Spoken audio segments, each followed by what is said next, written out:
এই সব কিছুর মূলে রয়েছে নিগম আর মমতা বন্দ্যোপাধ্যায়। এরা এই সমস্ত, এই যে ওয়েস্ট বেঙ্গল ফার্মাসিউটিক্যালের মাথায় কে আছে?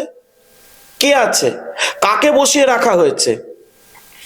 13 সাল থেকে তার বিরুদ্ধে একের পর এক অভিযোগ রয়েছে। তাহলে 13 সাল থেকে যে সংস্থার বিরুদ্ধে, যে ব্যক্তিদের বিরুদ্ধে, যে ব্যক্তি মালিকানার বিরুদ্ধে অভিযোগ রয়েছে, তাকে পশ্চিমবঙ্গ ফার্মাসিউটিক্যালের ওপর বসিয়ে রাখার কি কারণ?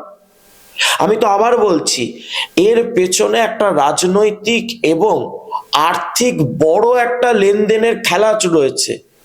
তোমরা আমাকে জাল ওষুধ দাও, তোমরা আমার পার্টি ফান্ডে টাকা দাও, তোমরা আমার স্বাস্থ্য ব্যবস্থার কেলেঙ্কারিকে মদত করো, তোমাদের 7 খুন মাফ। খুন হচ্ছে তো এগুলো। এই খুন করেছে মমতা বন্দ্যোপাধ্যায়, এই খুন করেছে ওই নিগম, এই খুন করেছে পশ্চিমবঙ্গের স্বাস্থ্য দপ্তর, স্বাস্থ্যমন্ত্রী এবং রাজ্য সরকার।